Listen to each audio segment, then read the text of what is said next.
Olá galera, esse é o canal de Boas com o Ita, eu me chamo Isaías Costa e nesse vídeo eu vou resolver uma questão interessantíssima de física, de uma matéria que praticamente não é vista no ensino médio. Eu sempre gosto de enfatizar isso, é o conteúdo de MCUV, movimento circular uniformemente variado. É quando você tem movimentos circulares que envolvem aceleração. Esse aqui é um assunto que praticamente só cai mesmo nessas provas militares, ou então em Olimpíadas, que é o caso dessa daqui. Essa aqui é uma questão que eu peguei da OBC, Olimpíada Brasileira de Ciências. E eu quis muito trazer para cá, principalmente por conta disso, assim, porque esse aqui é um assunto que eu sinto que ele é meio sabotado, assim, os alunos de modo geral não veem esse assunto no colégio. E é uma matéria tão legal, gente, é uma matéria tão bacana que eu acredito que vale a pena trazer questões bonitas como essa, como uma maneira de fazer expandir, né, para que você se expanda no conteúdo de física.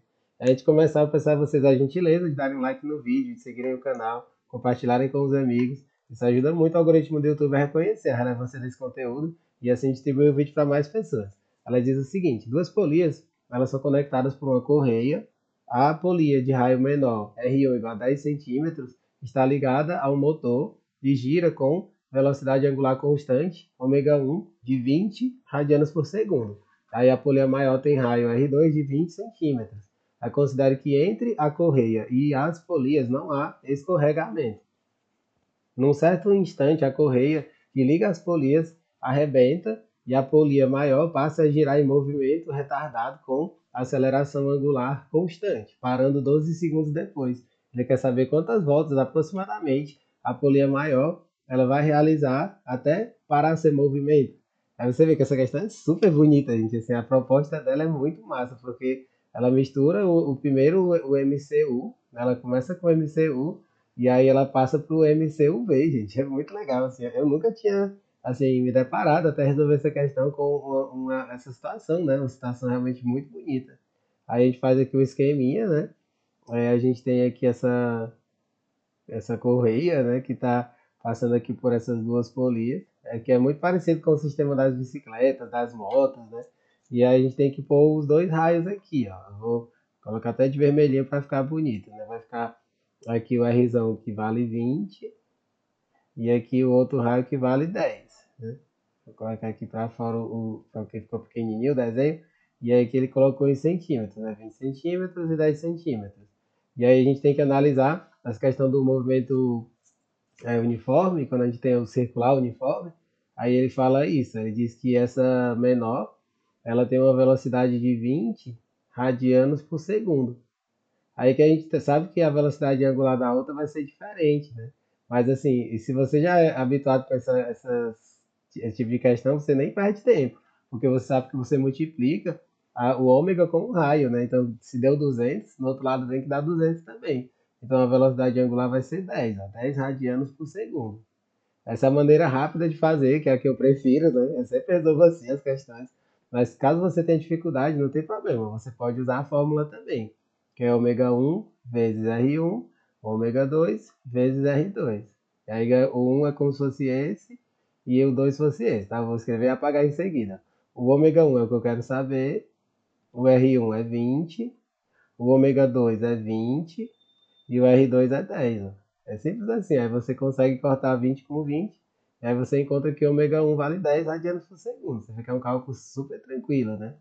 O ômega 1 vai ser de 10 radianos por segundo. Aí pronto, a gente já sabendo disso, vamos para frente aqui, né? Aí ele diz que essa correia ela vai arrebentar. Eu não vou nem apagar esses números não, ficou bonitinho eles aí, eu vou deixar eles aí mesmo. Esse 1 e 2 para identificar que são a maior e a menor. Aí pronto, o que, que a gente faz agora? Ele diz que essa correia arrebenta e aí ela vai começar a ter um movimento de freagem. E aí a gente tem que perceber que tem que utilizar as fórmulas do MCUV. A maioria dos alunos tem dificuldade com essas fórmulas, gente, mas eu sempre digo que não tem porquê você ter dificuldade com elas, porque elas derivam das fórmulas do movimento linear. Né? Sempre que eu ensino esse assunto, eu gosto de fazer isso. Ó, V, a gente sabe que é V0 mais AT, aí só faz mudar as letras. Ó. No caso do angular, fica ômega igual a ômega 0 mais alfa t. É só isso que a gente faz, a gente troca só as letras, mas a forma de escrever é exatamente a mesma. Aí ele diz que depois de 12 segundos, ela para. Ele diz que t igual a 12 segundos, ela para. né? Aí, o que que isso quer dizer quando ele diz que ela para depois de 12 segundos? É porque a velocidade angular final vai ser zero, percebe? Que você pode usar nessa fórmula, você não só pode como deve, ó, vai ficar ômega final fica zero, ômega zero é 10, né, que ela estava com 10, ele fala aqui da maior, né, a polia maior, ela estava com 10, e aí você vai ter mais alfa, a gente vai descobrir a aceleração desse movimento vezes 12. Ó. Assim a gente descobre rapidinho quanto é que fica, né, o valor do alfa. Vai ficar 12 alfa igual a menos 10. Aí o alfa vai ser igual a menos 10 dividido por 12. Aí quando você divide por 2, ele vai ficar menos 5 dividido por 6. No caso, radianos por segundo ao quadrado. Essa é a desaceleração desse movimento. Já descobrimos quanto é que vale a desaceleração desse movimento. Aí a gente, para poder concluir, a gente usa aquela formulazinha do sorvetão, só que não é o sorvetão, a gente utiliza a conversão para o movimento circular, gente. Olha como é simples. Ó. Se a gente pegar a fórmula do sorvetão e a gente troca para as medidas do movimento circular, é só trocar as letras, gente. É muito tranquilo. Ó. O S vira θ, o S0 vira θ0, o V0 vira ômega 0, o A vira alfa. T ao quadrado sobre 2. Aí eu fico dizendo, poxa, por que os alunos têm tanta dificuldade de aprender isso? É simplesmente você escrever uma e trocar as letras. Ó. Eu gosto de ensinar desse jeito. Acho uma maneira muito objetiva, fácil de ensinar esse conteúdo. Aí a gente vai fazer o delta teta. A gente sabe que teta menos teta zero, ele é o delta teta. Eu vou isolar o delta teta aqui, ó, vai ficar delta teta. Ele vai ser igual. Aí aqui é só substituir os valores. Olha, vai ficar o ômega zero é 10. O tempo é 12, é os 12 segundos que leva para parar. O alfa, ele vai ficar menos 5. E aqui eu vou colocar o meio aqui na frente, né? Porque tem o meio da fórmula, menos um meio, vezes 5 sextos, e aqui vezes 12 ao quadrado.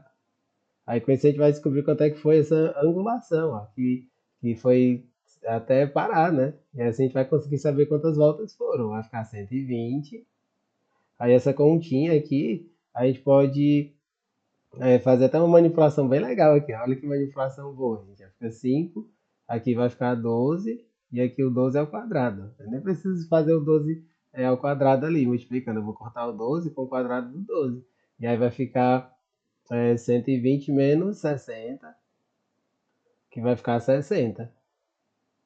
Aí esse 60, gente, é 60 radianos. Ó. Esse aqui é a medida em radianos. Aí ele quer saber quantas voltas equivale a 60 radianos.